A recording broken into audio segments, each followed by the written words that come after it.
And everybody keep your cameras on. I think this is a day where we're just going to have everybody talk to each other in the room.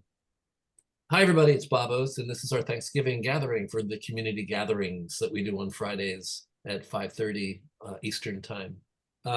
Today, we're just doing a sort of a family get-together. Members of TRU and my TRU board are just going to talk about what we're thankful for and what we'd like to see improve in the world, in theater, and perhaps in our lives, and perhaps in TRU. It's going to be an informal conversation. I'm going to keep everybody in the room, so you're going to be able to meet some of the members of TRU as well as my board. Just relax and have a good time with us. And if you ever want to join us for our weekly gatherings, let me know. Next Friday, I'm actually going to have attorney Donna Williams come and talk about what were the results of the ramifications of the strike settlement with the actors and SAG and AFTRA, the actors union and the writers union. And then after that, I've got Orietta from Theater Lab is going to talk about multimedia presentation and why she does what she does, and what she does with her theater company. Her theater actually has got a venue called Theater Lab, which people can come in and be part of. And then in future weeks, I've got general manager and producers Martin Platt and David Elliott are going to talk about theater stuff. We'll talk about what it's going to be at some point. So join us every week if you can. And if you don't know how to reach me, it's at trunltd@aol.com. trunltd@aol.com. We'd be happy to have you join us every week. I'm going to keep finding people to come and talk for the rest of my life, probably. I just love doing this, and I love having people come in on Fridays and be part of us. So I'm going to bring you into the room now, and you're going to see at the top of your screen, you're going to see some of my board members, and you're going to see other members of the TRU community. And let me introduce the board members to start with. John Lant, tell us a little bit about yourself and tell us how you got involved with TRU and why. Why in heaven's name did you do that? Hello, everybody. My name is John Lant. I'm a TRU board member. I've been on the board, I think 4 or 5 years, 5 years now, something like that. Pre-COVID, I got involved. I don't count. Okay, well, maybe not that high. I got involved with TRU, I think in 2009, participating in a speed date through Richmond Shepherd, for those that are old school New Yorkers. And I had renovated Richard Shepherd's Theater downtown on 2nd Avenue and 26th Street. And he invited me to come to this organization to meet a whole bunch of new writers that we may be looking at. He knew I was producing and directing. And so he thought it would be a good idea. And at Bob, I've done many TRU speed dates, have met many great people. And I thought that getting involved in the board was a way I could show my passion for what is being done at TRU, having done some of the boot camps through them, bringing in more of a unique perspective as somebody who came in from the side of the technical side as a stage manager, as a designer of plays and off-Broadway things, as a production manager in GM as well. So it gave me an opportunity to work with new playwrights and self-producing playwrights to kind of help them get to the next step on their journey. And I've loved every minute of it. I still think we should go back to live speed date, but that's just me. I love the energy of it. But I am also a big advocate and behind the scenes person in terms of the virtual things that we do with the auditions, the speed dates, working with my producing partner, Tamara Pika, and also getting involved with the other events that have happened. And I've even taken the PDMP course with Jane Dubin and Jennifer Isaacson in that realm, having a play that we have that we're looking to produce on Broadway with some of the original members of the Dreamcast, the cast and creative team from Dreamgirls, the original, and called Pearl, the Pearl Bailey musical, written by C.B. Murray, who's now around town all over the place as a playwright himself. So that's how I got involved with TRU, and love the organization. Thankful that it's still out there and that we've had these amazing community events that took off that nobody really thought would, last as long as they have, or every Friday as long as they have, and we'll continue to be a part of that. And I see many faces of people I've talked to. I see people out there that I've helped get to their next plateau, and produce some of the people that I've been involved with TRU, especially through Speed Date, with 4 or 5 people. And I also got my first off-Broadway show called Fabulous up through a contact through Bob Ost with Ted Douglas as our music director, and who's a music director all over town on Broadway right now. And that came through TRU. So networking is an important part of this, and I encourage people to continue to do so. By a raise of hands, does anybody not know what our Speed Date is? I mean, I can tell you a little bit. We can tell you a little bit more about it if anybody raises a hand. Oh, Neil, you know what it is. Stop. Well, I figure you could talk about it anyway. Those of us who are not familiar with it, just in case. Well, in a nutshell, basically, I get 11 commercial and independent producers. I get a mix, sometimes not-for-profit producers as well, on a lineup, and then we basically open up for submissions from writers. And we have 22 writers who come, and 11 go through the circuit in the first hour and a half, and each one pitches their work to a producer, and then I blow a whistle and they move to the next producer, and it's like a Speed Date but for writers and producers. And then there's another 11 in the second half of it as well. It's a lot of fun. What John is referring to is we used to do it live, which you have to wrap your head around this. We have live 11 different stations with 11 producers, and at the same time we have 11 writers who are going around the circuit. 11 people are pitching to 11 different people at the same time. The energy is great. It's chaotic though. It's nerve-wracking. It's a lot of fun. It is a lot of fun, but when shutdown hit, first thing I thought's going out the window is Speed Date. Well, we're not going to be able to do Speed Date while we're working on virtual. But eventually I started thinking, well, wait a second. Speed Date, 11, I'm sorry, I'm losing my voice again. So Speed Date, in the live room, 11 producers and 11 stations, craziness, a lot of noise. I guess if breakout rooms were a thing, which they turned out to be, we could have 11 producers in 11 different rooms, and the writers could be individually pitching to the producers, which is what happened. It turned out to be much better than I ever thought it would be. I was like John, I was addicted to the craziness of the live Speed Date. But the virtual Speed Date it's infinitely more civilized. So I don't know. John will eventually talk me into doing the live Speed and technically getting better. Yeah. And technically it's getting better and better at Zoom. Yeah. Zoom and Avio as it goes. Yeah. Yeah.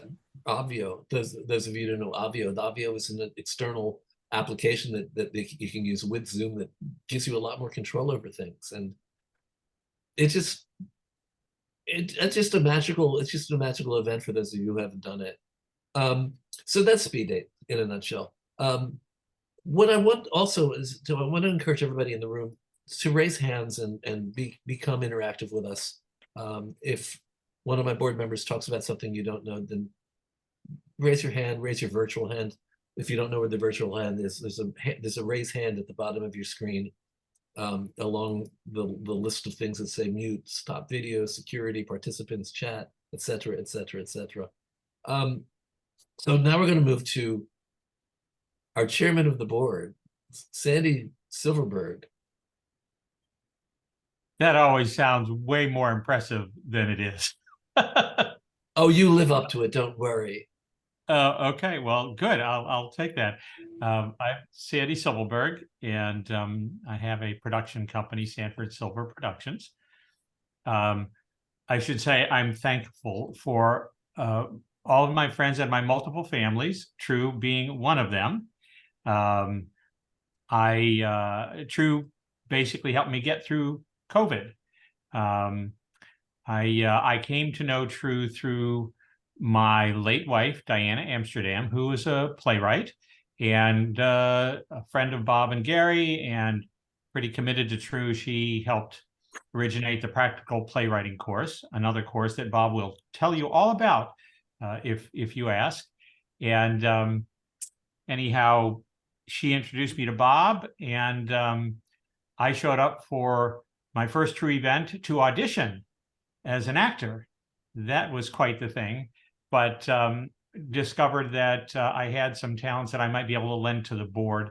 Prior to coming to New York about 14 years ago, I spent 25 years in a foreign country, South Dakota. And in South Dakota, I chaired a number of not-for-profit boards. And so after I got to know Bob and he put out a call for board members, I thought I might be able to lend some skills, the least of which are skills in theater, but I have some skills in leading boards and in technology. My day gig is as a technology consultant for the last 37 years. And so I guess And he has the best chapeau collection going. You like your chapeaus. That's right. Yes, I show up every time in a different hat. So if you like hats, please keep coming. Yeah, I don't know. I guess we're gonna have to create the TRU hat collection at some point, aren't we, Sandy? Neil Rubinstein, tell us a little bit about yourself and what you do.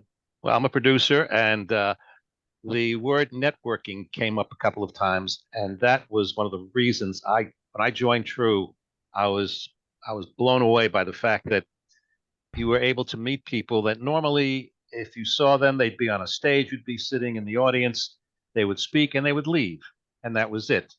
With TRU, and this is pre-pandemic, of course, when everything was done in person, you had a chance to actually meet these people and talk to them and possibly even exchange cards. I met a lot of people. As a matter of fact, one of them, I am now lead producing her show, Sharon Barnett. She's doing a show called Sammy's Follies, based on her father, an MC down at a cabaret that was down on in the Bowery many years ago. I'm doing that. I'm also thankful because in a chat room from the benefit, I met somebody from Ohio who was a writer who wanted to do some writing for me, sent me a script. I read it, and I said, this is not a play, this is a movie. We are now working on, I have put her together with a person I know. We're rewriting it as a screenplay, and hopefully it's going to be done. It's an amazing story called Rife's Revolution. That was Amy Drake, in case you're wondering, Bob. I was, thank you. I saw that look on your face, which I see very often. And a couple other things that are kind of brewing at the moment, and hopefully by our next meeting, there'll be some announcements made. Some major things are happening here. And matter of fact, I'm working on this other show with this guy, J.D. Lawrence, who is going to be the next, if he's not already, he's ganging on John Leguizamo and Billy Crystal. He does a one-man show. Well, what he's doing right now, schizophrenia. He plays 77 parts. And for a short time there, he actually had the Guinness World Book of Records. Someone beat him. They actually beat the record. But he does that with a couple of puppets. We're actually meeting on Monday. And here's the great part. He wants to go to Broadway with this. He already has a movie that will be finished and in the can within the next 3 weeks. He has an album, and we have a deal already with Bravo to do a series. So usually you do the theatrical piece first, then you try to get the movie and the album. That's all done. So Neil, let me ask you something. Yes. The precedent for this is Jay Johnson, The Two and Only, which actually won a Tony Award, I think, for an interesting, with a special performance or something. Mhm. So have you ever thought of talking to, I think Roger Gindy was the producer of that. You might want to talk to him about how he brought that to the Broadway stage. Okay, we'll talk. I'm going to be speaking with him. We're having a lunch meeting on Monday, putting together things. He has a pitch deck which has all the information, except it's all in one big sheet and jumble. And I'm helping him just clean everything up and make it so it's something that could be presentable to everybody, along with music that he has recorded. But I think this is going to be something. And the best part of this whole thing, unlike most of the people I work with, he has money. This is, yeah, usually you're going out there and you're scrambling for the bucks. This is the part of producing that I actually hate, but it's unfortunately it comes with the territory. And in his case, what do you need? It's like, okay, this is a pleasure. This is a nice change of pace. But in any event, so we're doing that. But a lot of what I'm doing now, I have to thank TRU for. They were great for networking. I tell people all the time, if you want to be in this business, networking is the watchword. And to be thankful, I am thankful to Bob for doing this and continually doing this and not stopping, even though there are times when I know he wants to just walk away from it and gets frustrated. I thank you for that, and to Sandy for doing a great job, and everybody else that's out there that keeps this organization going. It's a great organization. I'm always talking it up and trying to get more people in, and I think it's great that we have people now from around the country and around the world. This is wonderful. Thanks, Neil. And Vinny actually wants to know: are you talking about Zach Sandler by any chance? I am not. Oh, okay, so it's another one. All right. Good to know. Who is Zach Sandler? Maybe it's someone else I should be. Sorry, I'm late. It just sounded similar premise, but I'll watch yours. Okay, thanks. Yeah, and by the way, everybody, don't be shy about talking. Putting on your mic and talking. This is going to be just a family gathering today, so we want to hear from you. Like yesterday. One thing that Neil said that sprang sort of reminded me to say something. RK Green and a friend of ours named Natalie Lifson are putting together a workshop that we're going to present hopefully in January about what goes into a good pitch deck and the different kinds of pitch decks that there are. So it's also going to be about business plans, which is one of RK Green's areas of expertise. So I just want everybody to know that we're going to be bringing a new workshop in January. RK, does that look right? Yeah, we're looking at January. The idea is to look at the very basics of what a business is in the theater, what you need to do, and then how you translate it into, pitch decks and other communications that you would be going out to investors, other producers, even a variety of creatives. Do you have a date on that yet? Do you have a date on that yet or no? Okay. No, we're going to talk about the available dates for RK and Natalie. If you need a sample, I'll be happy to give you my dangerous sample. I worked on that. I'm very proud with that. Natalie designs pitch decks, so she has plenty of samples. Okay. Yeah. Trying to think what else I wanted to mention to everybody. I don't know. It's out of my head right now. So we're going to move to if you want a real history of Theater Resources Unlimited. No one knows TRU much longer than Courtney Sweeting does. Court Sweeting has been involved with TRU since almost the very beginning. Almost. Yeah. I think that Cheryl and I are probably the two oldest. Not in age necessarily, but we've been around for over 20 years. Cheryl beats me by a few years. Cheryl that he's referring to is Cheryl Davis, who is my co-founder and vice president. Yeah, well, happy Thanksgiving to all of you. And some of you, a number of you I've never met before, but I'll start by saying that one of the few good things that came out of the pandemic was the gatherings program. It has increased our membership and our footprint in theater projects, and I'm so proud of it. And Bob, of course, was behind it and carries it forth, and we're very grateful for it.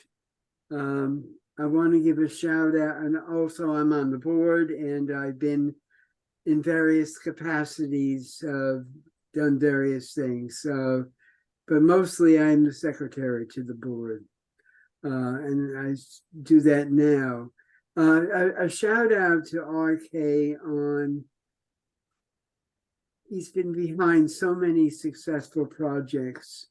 And as he mentioned today, or Bob mentioned today, that Harmony is one of them, which is doing well on Broadway right now. Also, a shout out to Jane Dubin for all the work that she's done in our program of mentoring.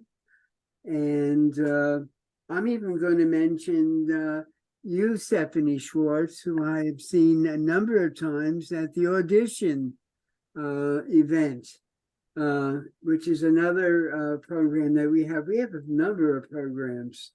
And networking was brought up earlier by several of you. It is so powerful, and that this is a wonderful opportunity to do some networking. And that's really all I have to say today. It's just great to meet you. And I have joined you from time to time, and I should actually do more of it. Thank you. Don't let me stop you. Always good to see you. I won't. Anyway, thank you so much. It's great to see you all today. So for those of you who don't know, TRU has been around for 30 years. And I think Courtney's been around for 29 of those 30 years that we've been doing this. And happy about it. Yeah, I think you were one of the first board members. And it's on the Roach Motel. You can't get out now. It's like, here you are, still with us. I am, and grateful for it. Scott Sickles, you want to say hi to everyone? He's the new kid. Yeah, yes. He's the new kid, exactly. I just had a harrowing look at the next 30 years of my life, and it's going to be in this Zoom meeting. Hi, I'm Scott Sickles. I'm a playwright, occasional producer, semi-retired producer, and a semi-retired dramaturg. And I am on the TRU Board. I've been on the TRU Board. I think this is my third year on the board. Who knows? I never count. I think I joined in 2020, so it's been 2 years, yeah, at least. But yeah, I am on the TRU Diversity Committee with Janelle Scarborough and co-founder and VP Cheryl Davis. And right now we are focusing on trying to put on and raise money for and execute a reading series for BIPOC playwrights, and specifically works that are not necessarily commercial works. So things that are less immediately accessible or less well represented. And that is what I'm doing. I also my history is with the off-Broadway Fringe theater community here in New York City, and I try to provide perspective from the point of view of fringe theater and fringe playwrights in particular. So I just want to say that somebody has some background noise going on. So it's probably me. Oh, is it you? It's you. It's you actually. Oh, I am in a public place, so yeah, that's me. Oh, okay, that's it. Okay. I was going to tell people to. So I'd like to ask everybody to keep your cameras on if you don't mind, because that way I feel like I'm part of a group that I can actually see and we can talk to you. And because we're going to start talking about some things going on in theater right now. So I think, does anybody, by a raise of hand, does anybody have an issue or a question about where we are in theater and the arts right now that you would find a topic of conversation?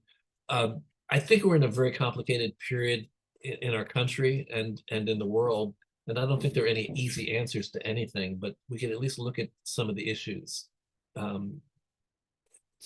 hand raise, or anybody want to turn on the mic and just start talking? Let's start with the strike. We're going to really follow up on this next week with Donna. She knows a lot more than probably any of us in the room do know.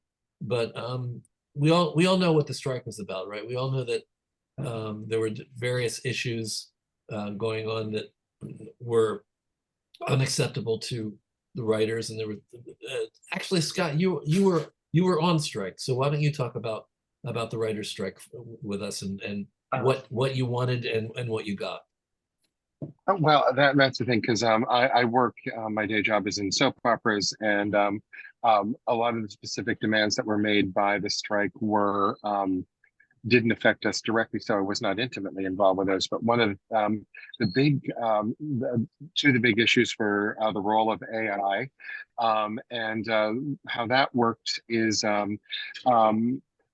with union writers, the first draft is always the most expensive. It's the one that costs the producers the most money for someone to create something from scratch. And if they could get an AI to do the first draft, no matter how bad or incoherent it might be, they could pay a human writer to rewrite it from scratch for significantly less money than they would if they had written a first draft. So that's something that the strike apparently put a stop to. That's the first human writer is getting paid a first draft fee no matter what. Also with the writers' strike, there were things called mini rooms, which I wasn't really aware of, because we have a 52 weeks schedule on soaps. So, but these mini rooms were hiring writers, paying them a staff salary for, say, for like say 8 weeks to write an entire season, and they would break down, they would figure out what they would be writing, and then they would go home and continue to write without getting a staff salary. And then they would have to write scripts for the shows, which may not get picked up, which they were not getting paid for unless the show did get picked up, and then sometimes not even then. So there was a bit of a sweatshop mentality with the AMPTP, the Association of Motion Picture and Television Producers, regarding writers, because we're not the stars, we're not the faces, and therefore we're the people who are the most expendable. We have the least amount of cachet. Apparently anyone can do what we do, and those of us who complain about it can be easily replaced by people who will gladly accept meager terms.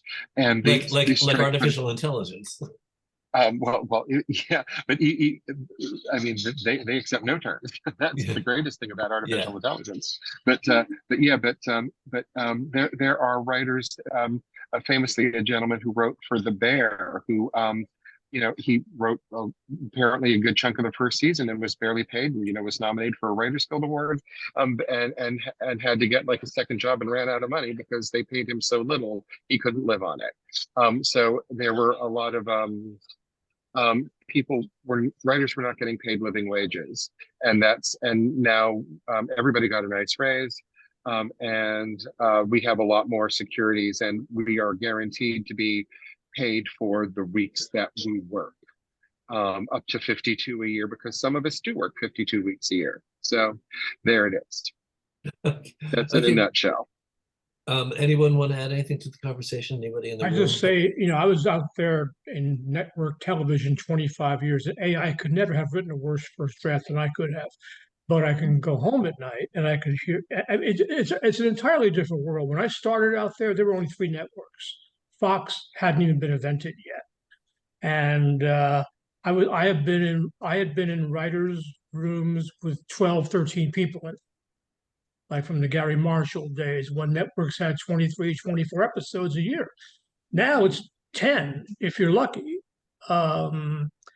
If I sold a series tomorrow to Netflix or Apple TV, I could sit home and write all 10 episodes and say, okay, I'm done. And then I could bring in 2 or 3 friends to punch them up. And so right there's so many jobs have been lost. So I think AI was the biggest fight for us, because hundreds of people a year don't have jobs anymore because there is no need for a room of 12 or 13 writers.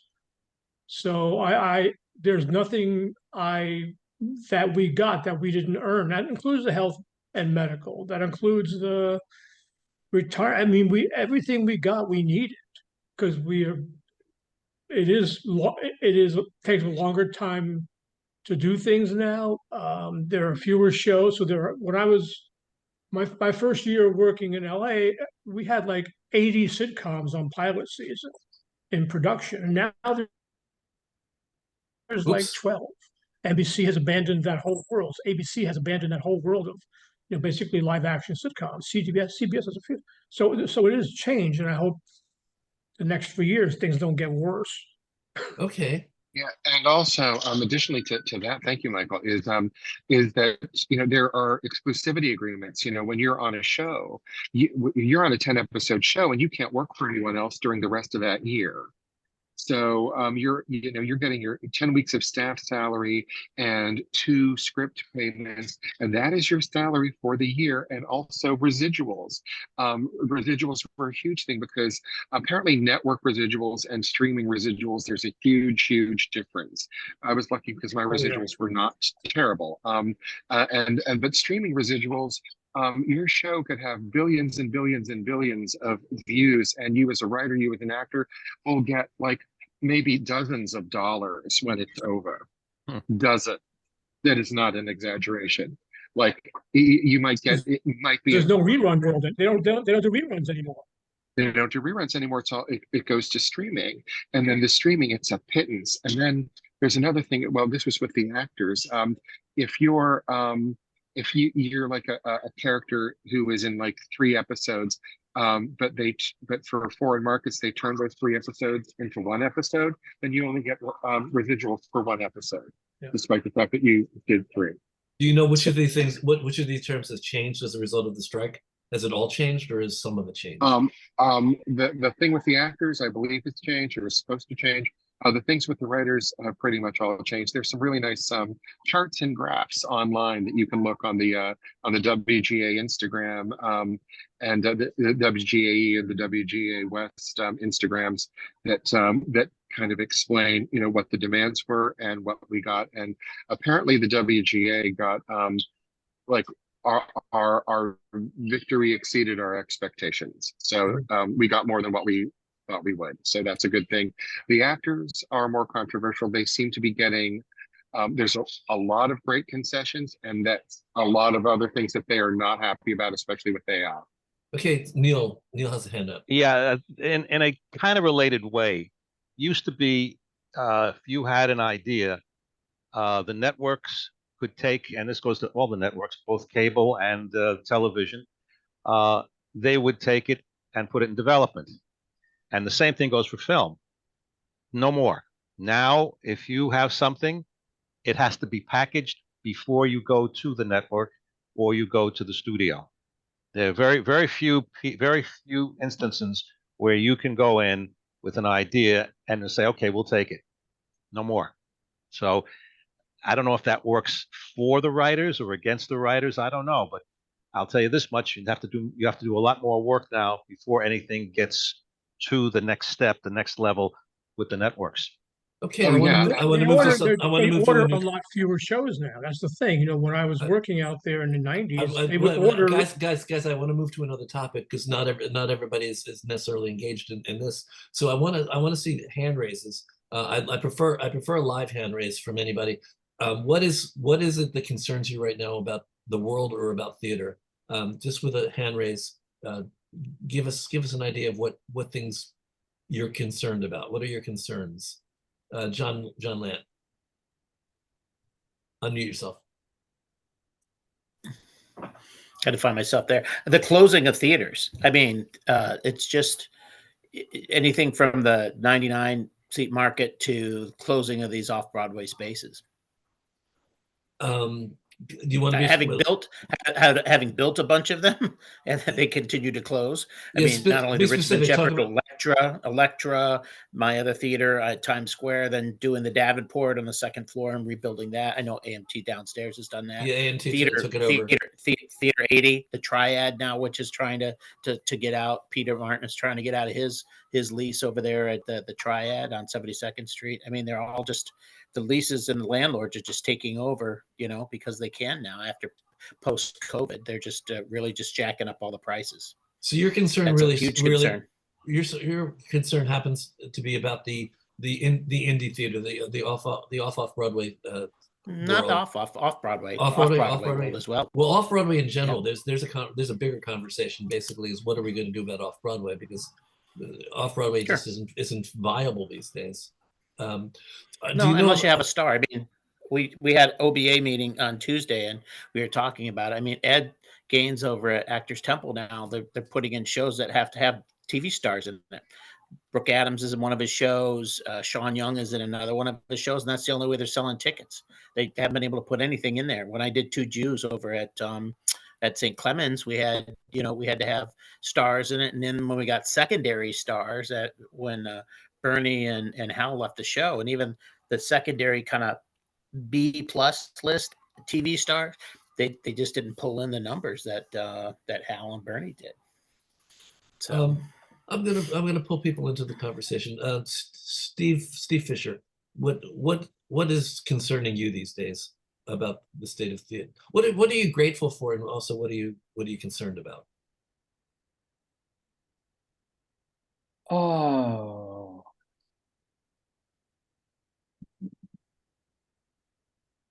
Well, think about that. Think about that. I will This- think about it.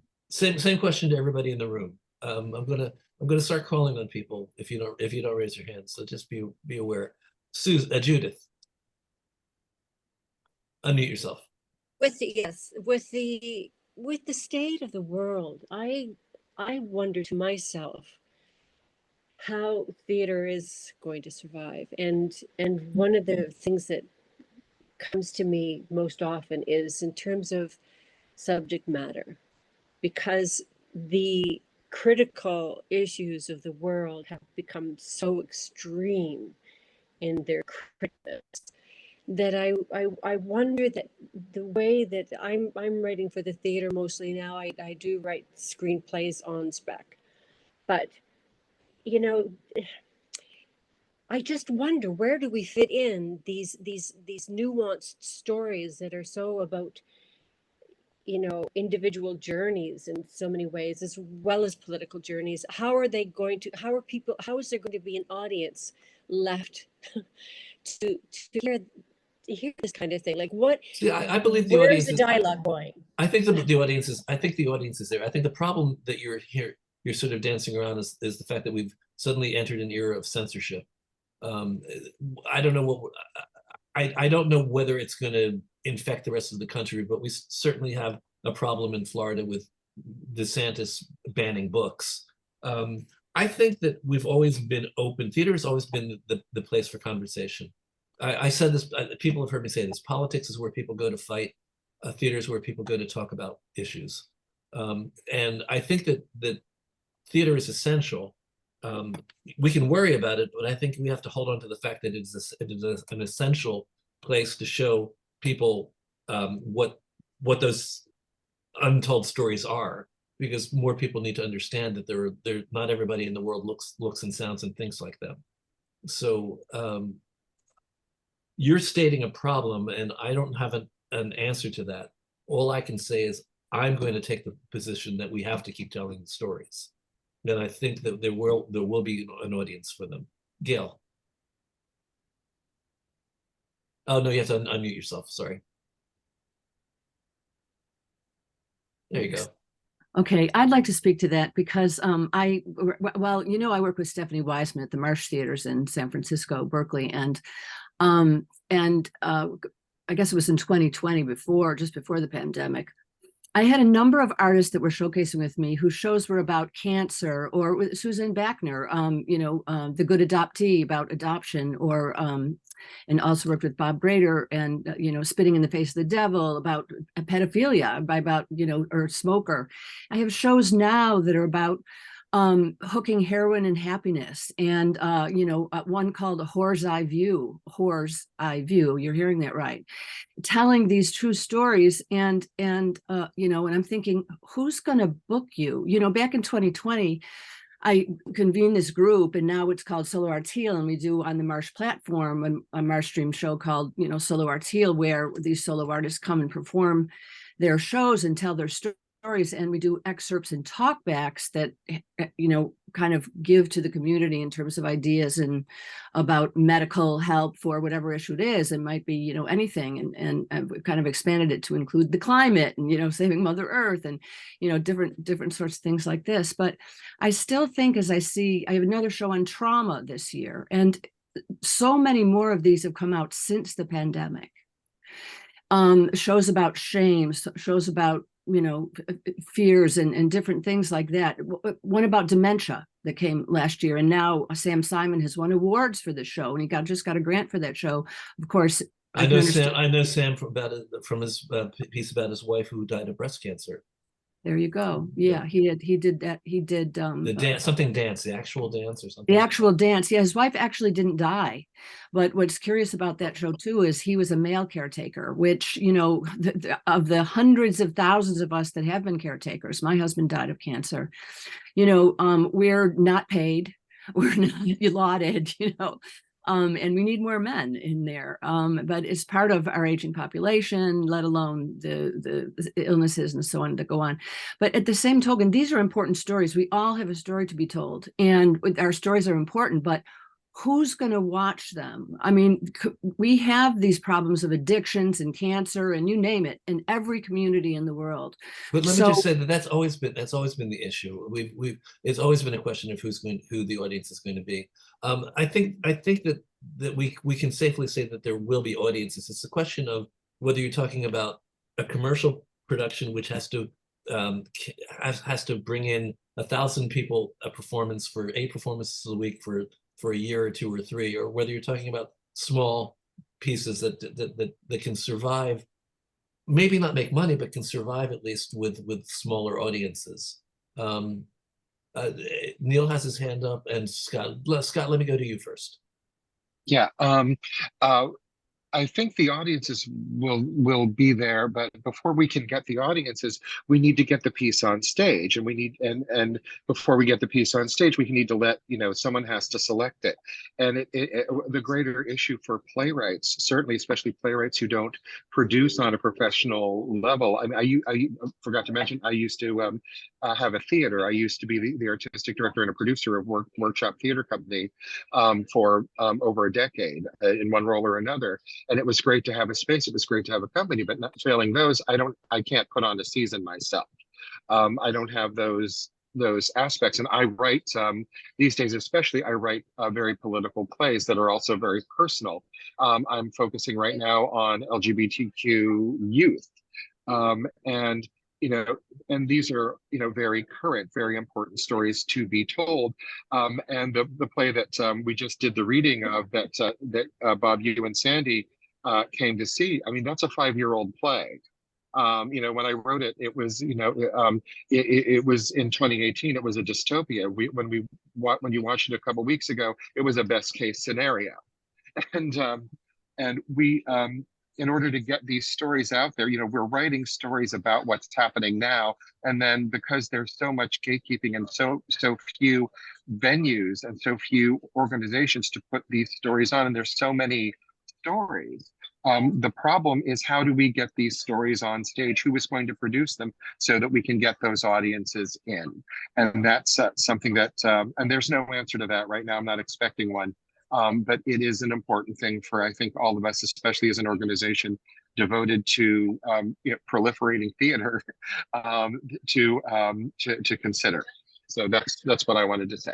To go back to John was talking about the closing of all these theaters. John, do you not feel like at some point or other new spaces are going to start popping up? I think now might be a little slow. I think coming out of COVID and isolation, people are a little gun shy right now. But eventually, sure they are. And I think the investor, you know, and I think that's the same. I mean, like Scott, I too am an artistic director of our company, you know, and we're kind of nomadic in terms of space here in the city. We're always looking for a space that we can kind of land in. I just know that there are a lot of theater companies and people I've talked to that are looking to join forces to kind of do that. I do think they're going to pop up, but I think they're going to be more like short-term leases as opposed to, you know, the 5 to 5 to 10 years that you typically get. So, you know, the Metropolitan Playhouse just closed down after however many years, but there are not a lot of people that want to go over to 22nd Street, you know, or on the East Side and The Metropolitan kinda go was over there. 14th and 20, Avenue A. whatever. Avenue Yeah, A. East The Side. The Connolly Second Theater. floor. Yeah, I think, Yeah. but it's associated with that school there, whatever it is. That's right there. So, you know, it's kind of one of those, I think they're going to pop up. I just, you know, I just don't think they're going to be in their long-term, you know, spaces, because it's just expensive to do theaters now, to build a theater, to build the risers, to get somebody to come in and just do the, you know, just do the permits, you know, on some of those. You know, I know some of them are doing them illegally, but you know, I won't build without a permit. But you know, I know there will be spaces that'll pop up, and hopefully, knock on woods, if Eric Krebs gets some of those spaces up on top of 555, you know, that'll open up some, you know, opportunities for some smaller theater companies to kind of, you know, build bonds and bridges together. I do see theaters more opening up in Long Island City and Brooklyn than I do in Manhattan. Because I see that that's happening out there, where their neighborhoods are able to open up neighborhood playhouse type, you know, theatrical spaces out there in Brooklyn. I've been hearing that a lot. Well, it's Storefronts Yeah. that are opening up. I'd love to find a way where, I'm sorry. I was going to say that the thing that we have to bear in mind is that we have a situation right now where we're coming out of 4 years of shutdown, 3 years of shutdown.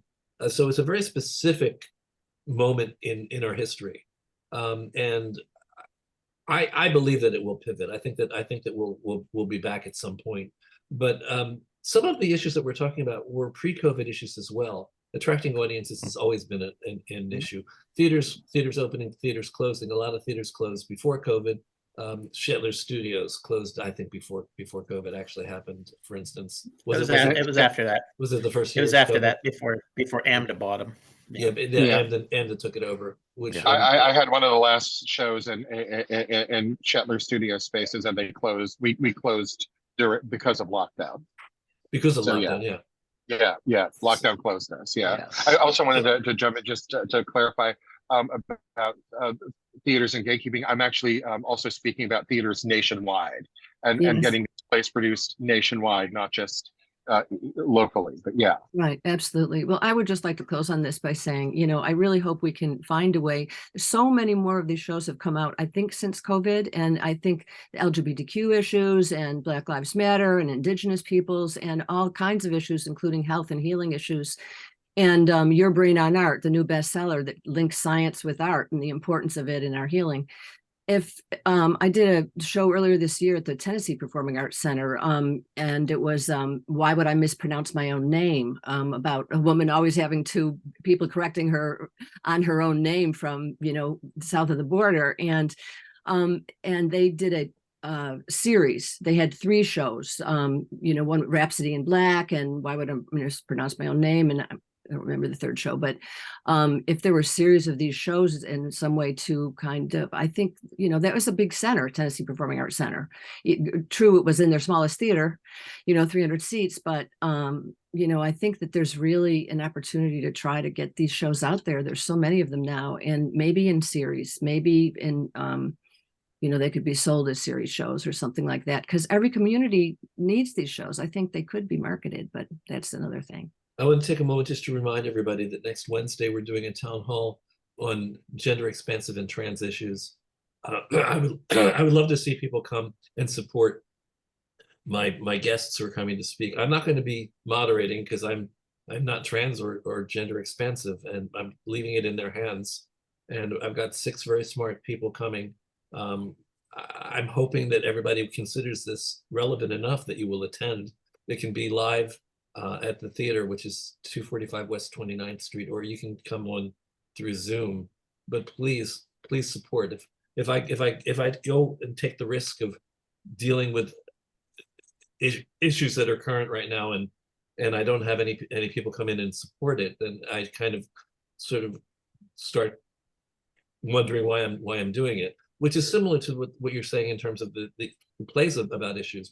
You're putting them out there, and we want people to come and support them and be interested, not only interested in learning about them, but interested in supporting people that are actually putting themselves on the line and telling stories that don't get told very often.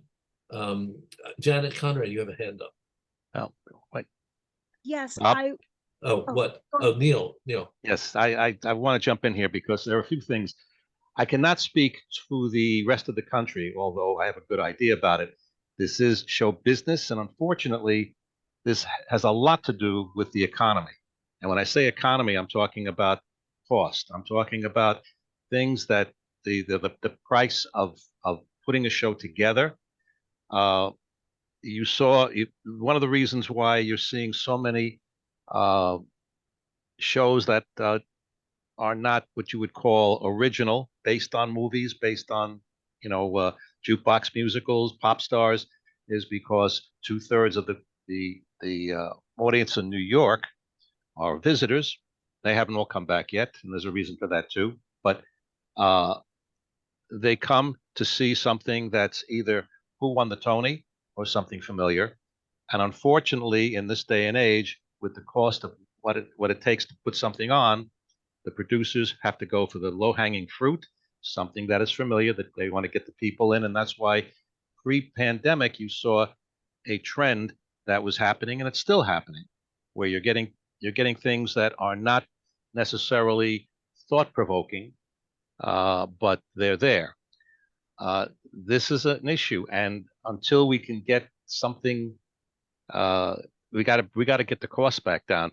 The cost for a Broadway show have ballooned, and of course the producers, they say, well, there's no problem, we just raise the ticket prices.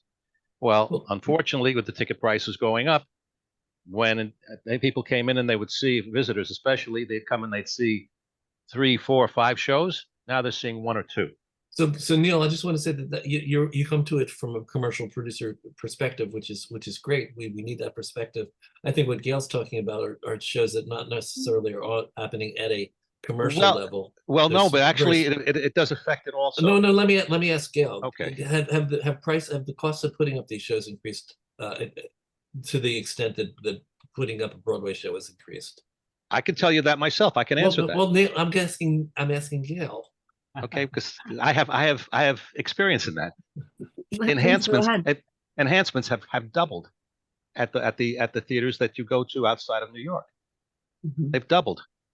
Okay, we're still not talking about what Gail is talking about, the Marsh Theater, which is a small venue where they do solo pieces, and I think basically any black box theater, I mean, nationwide. I think I have to agree with you that costs have gone up everywhere. Everything is more, and people have less money and everything costs more. It's a crazy world. And when I talk about these shows too, I talk about like the ones I mentioned about Horror's Eye View and Hooking Hero and Happiness. These women who are, the talkbacks are about stopping trafficking. I mean, there are issues that are really good and important kind of issues, but again, the cost is always a factor. Yes, that's a thing that gets in the way, and I understand that. And I would hope that we might be able to, I think communities really would benefit, and it would have to be marketed as such, from these shows that talk about from cancer to dementia to everything you can imagine. And they're good shows. I mean, they're interesting shows. So you're not going to be bored by going to one of these shows. The other thing I want to actually just say, and you can tell me if I'm wrong, Gail, but a lot of these pieces do not require equity actors, and they don't necessarily require dealing with unions. The unions just so much raise your expenses when you're dealing with commercial shows, whether it's off Broadway, on Broadway, even showcases. So Gail's talking about pieces that are actually, for a lot of them, are outside of New York, and it's just a slightly different conversation. That's the only reason why I wanted. I was about to finish. I was going to say that the nonprofits, which, by the way, most of the theaters outside of New York are in New York, it's the nonprofits that you still get to see these things. And if it wasn't for the roundabouts and Manhattan theater clubs, there was an awful lot of great stuff that you wouldn't see. And again, it goes back to getting the butts in the seats. The nonprofits, hopefully they have a good, strong subscription base. And so when they do have that, they can afford to bring in things that normally would not be necessarily mainstream. But the idea is trying to bring them further than that. It's a tough sell. It's a really tough sell, and because of that, as I say, it has a lot to do with the economics now, and even the nonprofits, they are watching very carefully. They want to make sure that they make their subscribers happy, so they get to keep them. And it's an interesting dilemma. One thing I want to just point out from this conversation that we're having is that theater occurs on so many different levels. We're talking about multiple levels of theater. We're talking about commercial, we're talking about non-commercial, we're talking about all not-for-profit, we're talking about non-union, the advantages. I would talk about the advantages of non-union pieces that are being developed around the country. Not all of these are expecting huge audiences. All of them hope for huge audiences, and not all of them require thousands and thousands and thousands of ticket buyers in order to survive and to thrive. There are circuits for things that Gail is talking about that are like the fringe circuits. There were like hundreds of fringe festivals around the country. We met the people from Frigid, New York, a couple weeks ago. We know that they're offering opportunities for the development of things in at the fringe level. Some shows develop a life by booking throughout the fringe circuit, and they keep going around. I'm not saying that people make a living at this. Some of them actually make some money, and making a living in theater is a whole other conversation. But I wanted to, Janet just put down her hand, but I was going to call on Janet. Janet? No, it's yes. It's so fascinating and to hear all this. I love what Gail was talking about, what everyone was talking about, and maybe there is a new beginning. The way radio, I know, and everyone knows this, so much fed television and movies, and people found that there were stories that they were desperately interested in that they would never have come upon.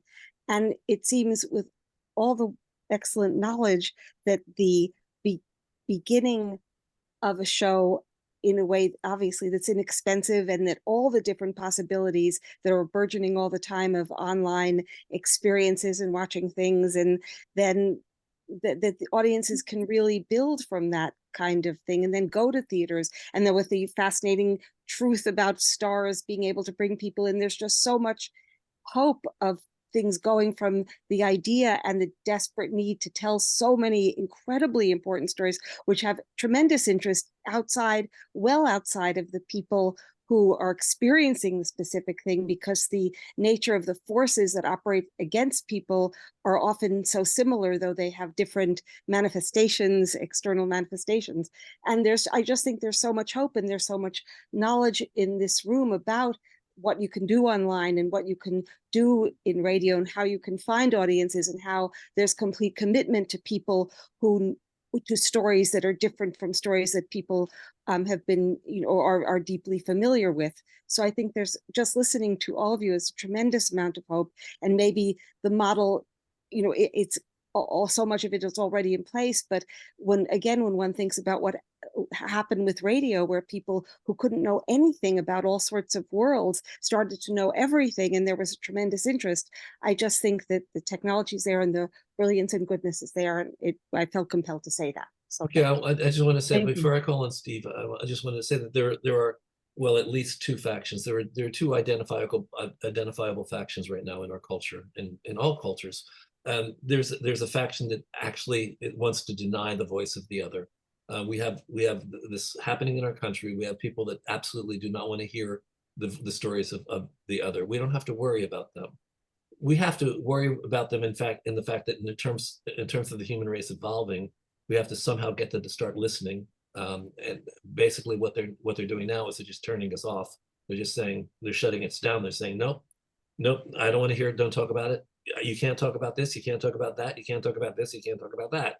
And if that's the world that they're in, we can do what we can to try to get them to relax a little bit and listen. But that's who they are right now. There are other people, and there are plenty of people in this country, and plenty of audience members who want to hear the other stories, who understand that there are people whose stories have not been told. and they're more than happy to start hearing other experiences. A lot of people go to theater to discover that there's a bigger world than the one that they know. Unfortunately, they don't live in Florida. So let me just go to Steve now. Steve finally thought of a question, so you got your hand raised. Let's hear you. No, but Neil just got me thinking that, I mean, this is stating the obvious, but it is a good reminder that all theater is commercial. None of us are writing to then put it under our bed and for nobody to see it, right? I mean, you're writing things that are maybe obscure or haven't had a lot of attention or light, but hopefully you're creating something that speaks to the universality of whatever that subject matter is. And so all theater is commercial, no matter how small scale it is, nonprofit or profit. The whole point is to get people in seats to see it. And nobody who writes something small or out of a nonprofit organization is going to say, oh no, I'm not interested in this being seen by thousands and thousands and thousands of people, right? I mean, that is the point, is for lots and lots and lots of people to see it. And so I think that is always the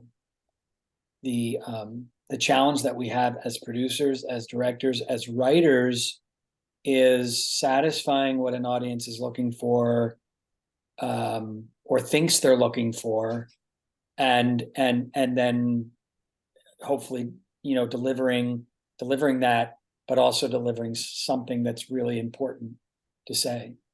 Thank you, Steve. Barbara Kelly, join the conversation. Unmute yourself first. I actually have a question for Gail, but Gail, I just want to set it up first. And that is that I'm from Canada, so I tend to be left of center anyway.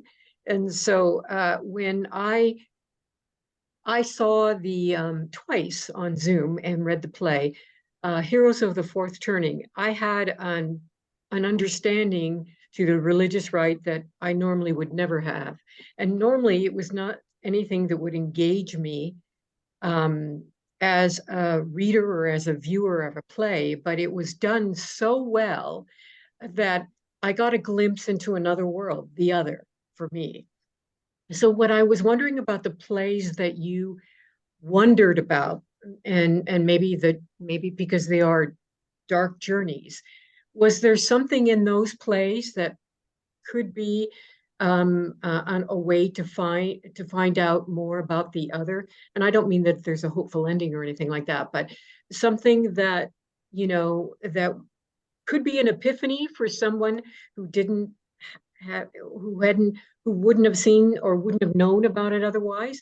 Because then I think there's some value, and I just keep thinking of that play that I thought, how can I enjoy a play about the religious right? But I did. So.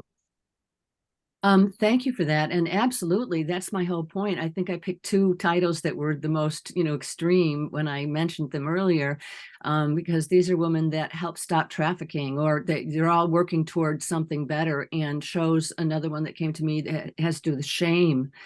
And, we all have shame for whatever level that might be. And how do you deal with that and move beyond that? And I maybe it's just, I've been around enough that these shows are coming to me, but it seems post-pandemic that they're just flooding in, and, there's a lot more storytelling, and it's absolutely about the other. It's absolutely about sitting in that seat in the audience and saying, that's me, and being able to relate and say, it's okay. Like, I'm not alone in the world, and it's not just one person in the audience. I would guess that most of these shows, there's a lot of people in every audience that could relate to these issues. And they're so varied.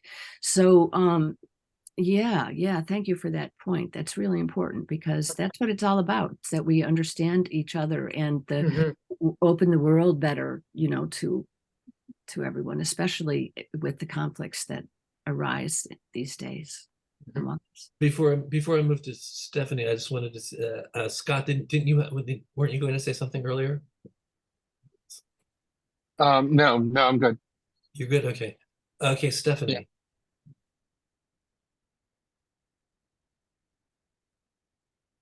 unmute. There you go. I have a question for Barbara. What attracted you, or what caused you to go to see that show that you were just speaking about, that took you out of your usual areas of interest? It was early in the pandemic, and it was a Zoom reading, and I had read phenomenal things about it, and I thought, what the hell? It was really just a what the hell moment. And I was riveted, never even went to the bathroom. And that's what you can do in Zoom readings. You can even take your, laptop to the bathroom. And it was riveting. And when it came around again, and I don't think it was a repeat of that live Zoom reading, I saw it again, and I had to buy the play. So, I think the reviews, quick answer is, I guess, a combination of, early days of the pandemic, you're bored. What's new and what's different, and what might be challenging. And I knew I would never been able to get, had it been something I was going to see, I know I'd never been able to get any of my friends to come with me. So it was one of those things I thought, okay, expand your horizon. And it did. He was a brilliant, what he did was brilliant in that. I could only hope to be half as good. Barbara, would you have gone by yourself? Would you have gone by yourself? Forget your friends. Would you have gone to the theater to see it? That's an interesting thing, because I have done that. It depends on where I'm at. When I go to New York, I do things always by myself. Okay, but I think what we are somewhat of an elite group, and you are also talking about a particularly constraining time and circumstance when it was the beginning of the pandemic. Most of us were just becoming acquainted with Zoom, and of course, all the conveniences that you mentioned about being able to watch those plays in the comfort, not just the privacy, but the comfort of our homes. That is true, but I have an odd way of doing things. Sometimes I like to know a lot about play, and sometimes I like to know very little. Okay, but I also think that a lot of the people who, particularly in the commercial theater, who are spending upwards or close to $100 a ticket, are still in the mindset of wanting to be entertained, not.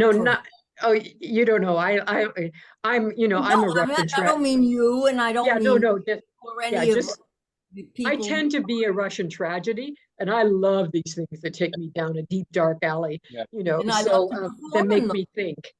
But I would have probably gone, because I do also pay attention to, I think he either won the Pulitzer Prize or was nominated. So these finalist. Finalists? Okay, so so those things, and I'm thinking, unlike a lot of people, I will go and think, okay, he's got the writing, it's got to be fabulous. I have a question. So in answer to your question, I would probably go on my own, Neil. And the play, I just as a point of fact, the theater where the play had its big debut was Playwrights Horizons on 42nd Street. So it's not like it was a play written by the religious right, performed in the heart of a red state where, it was an off-Broadway play that was a Pulitzer finalist. So the thing with writers, if you have a message, if you have something to say, ideally, if you have something to say, I would think as a producer, you would like to have as many people hear it as possible. And therein lies the problem. This is what I was trying to say, that unfortunately, and there's so many great things out there. I get scripts all the time, and some of the stuff's amazing. And I'm saying, I don't see an audience for it, unfortunately. Not because the audiences are dumb or they're not interested, like Barbara. It's that there is a reality out there, a financial reality, unfortunately, a fiscal reality, when you're talking commercial, and even and I will go beyond that. Even for nonprofit has to be very careful also, because they can't offend or lose their subscription base. Absolutely. And because of that, you're not getting necessarily all that great writing that has all those great messages that they don't necessarily feed in. That was my point. So I have another question I have for Barbara. Basically, in general, what we like to say is that we as writers can tap into the universal by being very specific. So my question to you was, in this play, which was ostensibly about the religious right, was there enough in there that of humanity that you were able to identify, or did it open you up to understanding these characters better, or did you just feel like, now I understand why they do what they do?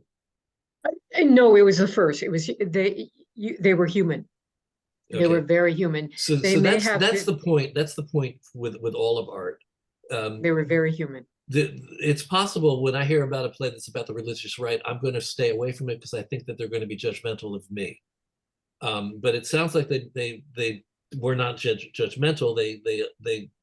My problem in general, I understand the religious right. I understand the objection to abortion. Everybody understands the objection to abortion. Everybody understands a lot of the basic premises that they have, but they don't seem to want to understand me. That's my problem with the religious right. They seem to want to change me. A play is an opportunity for somebody to show another point of view without you feeling judged. I don't want to feel judged. Well, that's our job on the other side too. If we're going to invite conversation for people who don't have our liberal leanings, we have to present it in a way that they're able to go, okay, I understand you now. I understand this. And in truth, I mischaracterized. I don't think it's as simple as being about the religious right. They're all coming from a college, and there's going to be a new dean, I believe, or she's accepted already, and some alumni come back. So it's far more complex than what I oversimplified. But I think to me, what it felt like is that instead of it wasn't judgmental, because they had their own factions within, as we would, in my own family, I'm the bleeding heart liberal. So, if you take a slice of maybe a family gathering at my place, or my brothers, there'd be a smattering of conversations going back and forth. So it really was, it felt like I was at someone's home, and I was a voyeur, and I listened to conversations. And while I didn't necessarily agree with all of them, they had they made some wonderful points that I can understand. I don't have to agree with everything. And so it was, to me, a really eye-opening thing. It was an eye-opening play about a conservative view of life. And it was an eye-opening play about how little I knew about how people develop and their ideas are formed, and how they're baked into things. So it was an epiphany about me too. So when we write our left-leaning shows, we can take a lesson from this other play. Well, I hope I haven't oversold it, but it certainly was. It was an eye-opener for me. Honestly, it's not only. I'm sorry. I so appreciate what you're saying, Barbara, and it's not only left-leaning shows. I also want to appreciate what Stephanie's saying and Neil is saying, because I can understand that, the importance of a commercial show. But I'll just say, earlier this week, I went to see Omar, the opera. Has anyone seen that? And I'm in San Francisco, so the San Francisco Symphony, and absolutely sold out houses. And this is about a Ethiopian who was taken as a slave back when, and brought to the States, and the horrors that he had to go through. And he was a Muslim, and it's this tremendous opera when you do get the chance to see it. And what happened to him until he was able to escape and get to a plantation owner that was nicer, to him, and he could then, kind of give himself to the community in the way that was important, and that was, honoring Allah and so on. But it had to do with religion, and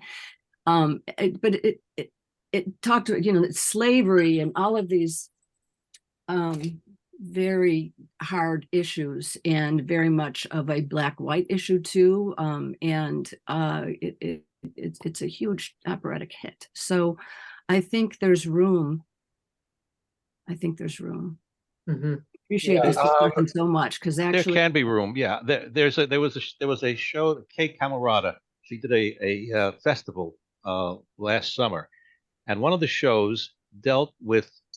It showed how someone became a right-wing gun-toting person when they were originally liberal. They didn't like guns, and you saw how the thought process changed. They did this. It was a whole process. It was written beautifully. I can't remember the name of it offhand. And again, this is theater to make you think. There's a show running on Broadway right now called Four Yellow Rednecks. It's only running for another couple of weeks at Manhattan Theater Club. It's a sequel to Viet Gone, written by, I cannot pronounce his name. It's a Vietnamese person. It was a show. I believe it's Ki Nguyen. That sounds close. I'll accept that. But the fact is, when Viet Gone was on, that was about 5 years ago. And of the many shows I see, especially at the nonprofits, they all blur. That's one that stood out because it showed the Vietnamese immigrants in America, but it through their eyes, how they saw us, how they saw Americans. And it was amazing. You were in their shoes. It was phenomenal. And the one that's running right now, it's the sequel to it. And it's amazing. It's only running another week or two. And that's it. I've told some people that I'm working with to go see it because it was brilliant on so many different levels. Absolutely brilliant. And again, it gives you a viewpoint like the right or the left. This gives you the viewpoint of what it's like to be a stranger in a strange land. It's as simple as that. We're gonna try to wrap up now because it's 6:45 almost. Okay, but I'm going to jump in. Okay. But because I just want to speak as a queer Asian American political playwright. Further to what Neil's saying, and further to what Barbara was saying about Heroes of the Fourth Turning, it's never really about the religious right or the Vietnamese immigrants. It's about the story. So, when we say that it's about this thing, that's just shorthand for the story. And the story is what we want to get produced. And the story is what we as playwrights are writing and what we want to get out there. And just as a playwright, I mean, I would be happy to have any of my plays produced in a small venue somewhere with like dozens of seats, again, the word dozens, just to get, because also new plays need audiences, and I think we need to start with friendlier audiences. We need to preach our message to a small choir before we can get it to a point where it's ready to be heard by the people who were, for lack of a better word, tone deaf to our message. Because there are frequently people who, have no interest in. I have. My issue with Heroes of the Fourth Turning, which I have not seen, is because it is about the people it's about. I don't care why you're at the cross burning on my lawn. I have the right to shoot you. So I don't want to know the religious right's point of view. And that is a blindness on my part, because I really should know this play, really should read this play or see this play. I've been hoping for another reading after I so staunchly just avoided it, because the reason it makes me angry. I don't care why, and I should care why. But that's the thing on the other end. As playwrights who are writing political stories, they are stories about characters, not positions. Those characters and those stories represent positions, but it's not an essay, it's a narrative. And we need to get those out there, and we need to develop them as they go out there. And that's the problem, because the opportunities to do that are smaller and smaller. And again, it's like you say, it is show business, it is commercial. It's frustrating. It's very frustrating, because you know that there's so many great things out there, and you can't do anything with them. Even say get a small theater. Getting a small theater is no small, it costs a lot of money. And unfortunately, it's I have a small theater. In But LA, you're- I have a Well- small theater in LA. It's got 36 seats, 3 dozen. Anybody who wants to come, you're more than welcome. Tamara and I will produce your plays. We'll set up a festival. We'll do whatever. People just I need to am reach out, absolutely though. Have I got a People show I think for are you? free. Yeah. Yes, Yeah. but what I'm saying, but what will come to Have your I got point? I mean, several yes, plays Scott. for you? No, is that have I got several plays for you? We can Yeah. talk. I mean, we haven't really talked about. Then there's the fear of like, let's getting it going. For me, yeah, no, I'm not kidding. The Right Act, the Excellent. Brick House Theater, we do them all the time. So there you go. Anybody else, have at it. There you Contact go. me. Sandy, My name is in the chat box. See, and that's what TRU is grateful about. All of a sudden, out of all of this, this is what we get. You see? Yeah. an That's what opportunity. TRU. That's TRU what is- TRU is TRU about. offers Finding, opportunities. finding out Yeah. about all these things that are out there. Perfect. Yeah. See?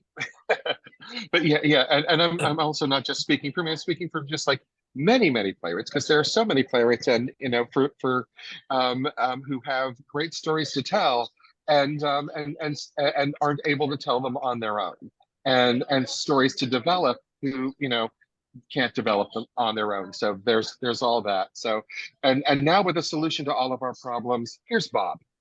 I think the solution to all of our problems is to go have dinner. I'm not Yes, sure, but I leftovers. think that might be a good idea. I did want to hear like a last word from Sandy Silverberg, and I never heard anything from Patrick or Suzanne. Eric Suzanne wants to or- say or- something also. Who? Eric is wildly waving his hands. Eric. Go, Eric. Why am I not seeing him? Where are you? He was there a second ago. What happened? We just lose him? Unless he was just waving goodbye. I don't know. I think he's waving goodbye. Yeah, I don't see him now. John Ewing has a hand up. John, you haven't said much today. Yeah, I haven't. I just want to say one important thing. One thing that I do for Thanksgiving and Christmas, I go around people's homes and I help them get rid of the food, and I do it for absolutely free. I don't charge. I do it because I love the people. All right, John, put your hand And you wear down. your fat pants when you do it. So I have to say that I've discovered that there is another native South Dakotan in the room, and I'm not sure that person wants to be outed. Outed is the word.